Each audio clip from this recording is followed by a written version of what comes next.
Bonjour chers abonnés, bonjour chers warriors. Sujet du jour, la France et ses réalités. Est-ce que la France, c'est une prison dorée ou alors il s'agit d'un Eldorado en déclin?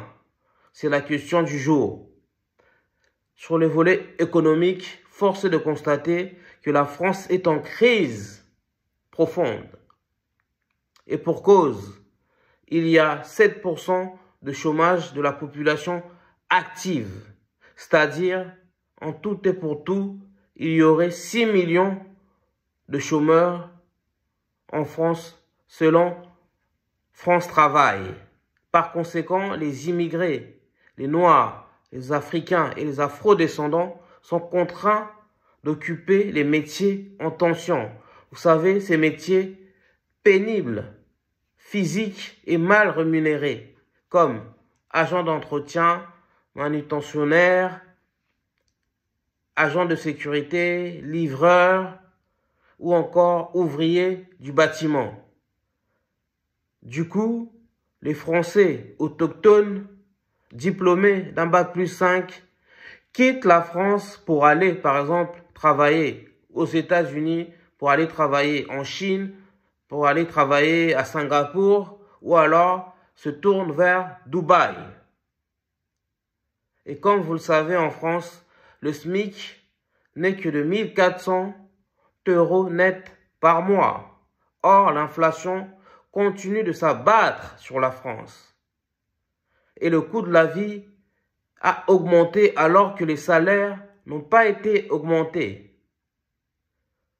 Donc, on vit pour payer les factures, d'accord? Beaucoup de ménages, des foyers français vivent à crédit. C'est-à-dire, ils sont à découvert le 10-15 du mois. Donc, les gens survivent grâce aux maigres aides sociales. D'accord? Et sur le plan social, on peut se demander si la France est une véritable démocratie. Car certaines manifestations sont interdites. On l'a encore vu avec le concert dédié à la population congolaise au Nord Kivu, ravagée par une guerre qui dure depuis 30 ans. Une guerre fomentée par le Rwanda et ses alliés. Donc ce concert devait avoir lieu pendant un moment et ça a été plusieurs fois reporté par la préfecture de Paris. D'accord? Et ça risquait d'être interdite. Mais finalement, le concert a eu lieu le mois dernier à l'Accor Arena. Et par ailleurs, l'association Urgence Palestine est menacée de dissolution. Or, on est censé vivre en démocratie. Mais force est de constater que depuis que le président Emmanuel Macron est au pouvoir, beaucoup de libertés individuelles sont menacées. Et dans cette ambiance, les idées d'extrême droite sont en forte hausse. D'accord? Pour rappel, près de 11 millions de Français ont voté pour le Rassemblement national aux législatives. Et on se souvient qu'à la présidentielle de 2022, Marine Le Pen, le chef de file du groupe RN à l'Assemblée nationale, est arrivé deuxième de ce scrutin. C'est pourquoi les discriminations augmentent en France. Ce sont les discriminations à l'embauche, les discriminations au logement. Une étude fomentée par l'État français atteste que les hommes les plus discriminés en France sont les hommes noirs. Et les femmes les plus discriminées en France sont les femmes noires. Les hommes et femmes noirs sont discriminés aussi à l'accès bancaire. Et par ailleurs, ils sont aussi victimes des discriminations à l'hôpital, par exemple. Et cela ne peut plus durer.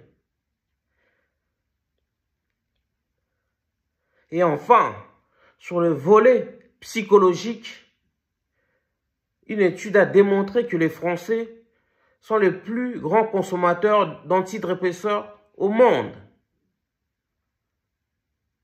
En outre, la France serait sur le podium des pays européens qui consomment le plus d'alcool. Donc les gens sont déprimés, fument de plus en plus, d'accord? Et ils sont exposés au burn-out, qui est en hausse. Et le froid n'arrange pas les choses, d'accord? Une étude a démontré que le climat avait une influence négative ou positive sur le moral des Français. Lorsqu'il est morose, le moral est en berne. Et lorsqu'il fait beau, le moral est au beau fixe. Mais le problème est que en France, il fait rarement beau. On est au printemps, un jour sur deux, il fait frais. Et les Africains, les Noirs, les Afro-descendants ne sont pas habitués au froid, ne sont pas habitués à ces températures moroses. Et ça les déprime. D'accord? Ils se demandent qu'est-ce qu'ils sont venus faire en France. Donc, toutes ces raisons nous font dire que la France, autrefois Eldorado européen, est devenue une belle et bien prison dorée. Donc, qu'est-ce qui sont les solutions afin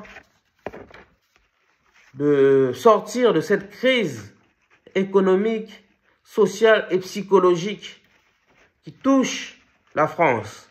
Moi, je conseille aux immigrés, aux Noirs, aux Africains, aux Afro-descendants de plier bagages, de rentrer en Afrique. D'accord? Parce que, comme on l'a vu précédemment, il y a de plus en plus de discrimination à l'embauche, au logement, à l'accès bancaire, à l'hôpital, partout sur les lieux sociaux.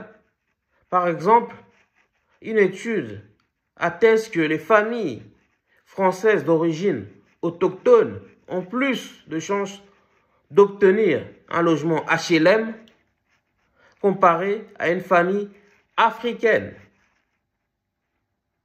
C'est un scandale. Donc, les Noirs, je vous conseille d'investir au pays.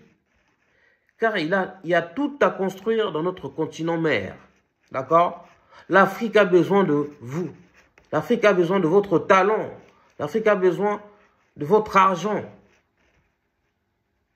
L'Afrique a besoin de main-d'œuvre qualifiée. D'accord? Donc, allez développer l'Afrique, la diaspora africaine en France. Mais pour celles et ceux qui ne peuvent pas quitter la France et retourner au pays, moi, je vous conseille de créer vos entreprises. D'accord? Notre culture noire est vaste, est grande, est riche. Donc, créez des entreprises. Créez des commerces, des épiceries exotiques. D'accord? Créez des salons de coiffure. Créez des entreprises de sécurité. D'accord? Vendez des mèches. D'accord? Il y a pas mal de choses à faire. Travailler dans la musique, par exemple. Enfin, moi je conseille aux Noirs de s'inscrire sur les listes électorales. C'est ça aussi le problème de notre communauté noire. On ne vote pas assez. D'accord? Il est temps d'aller voter. Surtout en 2027, lors de la prochaine élection présidentielle. D'accord? Débarrassez-nous du président Macron, qui ne se soucie pas de l'intérêt de la vie du petit peuple français. D'accord? Qui est là pour enrichir les riches, qui a supprimé l'impôt sur la fortune dès son arrivée au pouvoir et qui a fait baisser le montant de l'APL.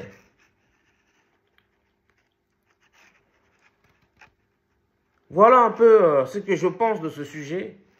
Mais force est de constater, il est vraiment difficile de nos jours d'être heureux en France. Tout le monde déprime, tout le monde fume, tout le monde boit de l'alcool, d'accord? Et le chômage est en masse, comme on l'a expliqué. Dites-nous ce que vous en pensez de ce sujet, d'accord? Si vous aimez cette vidéo, likez, commentez, partagez. Ici, on parle de l'excellence et de la culture noire. On parle de l'actualité africaine et de la spiritualité africaine. On parle aussi de la drépanocytose, une maladie qui touche particulièrement des Noirs, des Africains, des Afro-descendants. Mais on parle aussi, pour en finir, de tous les tabous et coutumes de notre communauté noire. D'accord? Pour finir, je vous conseille, les warriors, de croire en Dieu. Dieu est puissant. Tout est possible en celui qui croit au Seigneur. Seul le Seigneur peut vous sortir de cette crise économique, sociale et psychologique. Donc, continuez de lui faire confiance et d'avoir la foi. Si vous voulez soutenir ma chaîne, je vous conseille de regarder les publicités qui se déclenchent lors de mes vidéos, de vous abonner et de partager mes contenus. Mais si vous voulez aussi faire un don, il y a mes contacts dans la description. Ce don me permettra de développer cette chaîne en achetant du matériel adéquat et professionnel afin d'optimiser la qualité de nos vidéos. Bon courage à tout le monde. Je sais que la vie est dure. Peace and love.